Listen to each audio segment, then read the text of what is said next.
would say I'm reflective, objective, and I'm pretty tough when I need to be.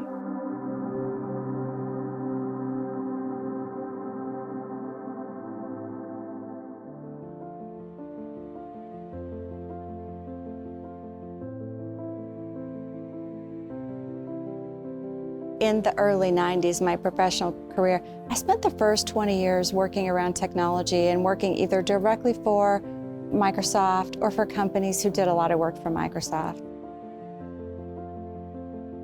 It was during that time as a young mom that I graduated from college and that I got my MBA. After that, I was really fortunate in the last decade to work for 3 global Fortune 500 companies. I've lived and worked in Silicon Valley, in Austin, Texas, and in Singapore, so tremendous opportunity to broaden my perspective, give me a global worldview that I didn't have before, and now I'm thrilled to be here working for T-Mobile in my hometown of Seattle.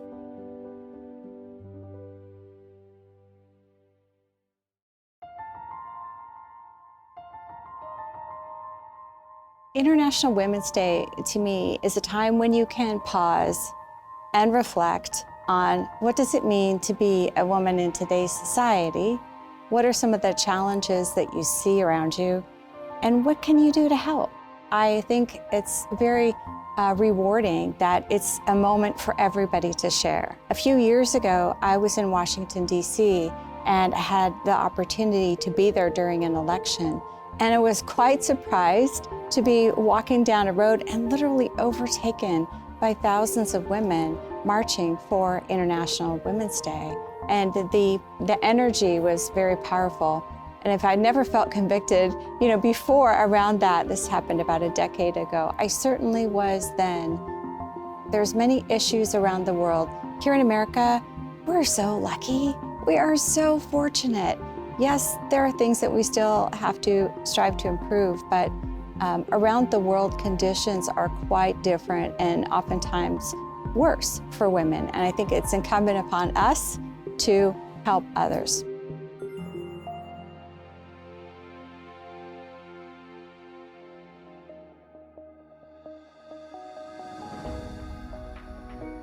When I started my career, I was often in a room full of men, and I was the only woman. In college, I was often one of the only female students. I was one of 3 women in one of my major classes, as an example.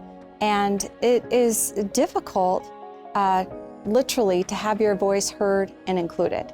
So I found finding my voice as a woman in the workplace to be a challenge. But I've learned over time some techniques and things to help me with that. I think as women, a lot of times, we sort of put our head down and do our work. We think we're going to be recognized for doing good work, and that's not the case. You also have to speak about your work, and you have to evangelize it, and you have to step out of your comfort zone perhaps, or be a little bit bolder than you might be used to about your contribution in the workplace. And it took me a long time, I think, to get there and to do that. So definitely wish I would have done that sooner. It's hard to find your voice as a leader. And when I first moved from individual contributor to a leader, I had a lot of really preconceived ideas about what it meant to be a leader. And leaders were expected to do certain things or show up in certain ways, or we're all extroverts, or we all have these great social skills, or you're always knowledgeable, or you always know more about the subject, or you're not going to miss things or make mistakes. And I've learned over time that's not true, right? We're all just doing our best every day, whether you're an individual contributor or a leader, really no matter where you are in that career journey. So I think I would have given myself more confidence earlier on had I recognized those things. I've definitely learned some skills, and I've learned to find my voice and my style as a leader as I've matured a bit. And I've come to understand that it's very personal to every individual. And you bring something, special about you that you need to express in your leadership style. So it's not about conforming to some preconceived expectation.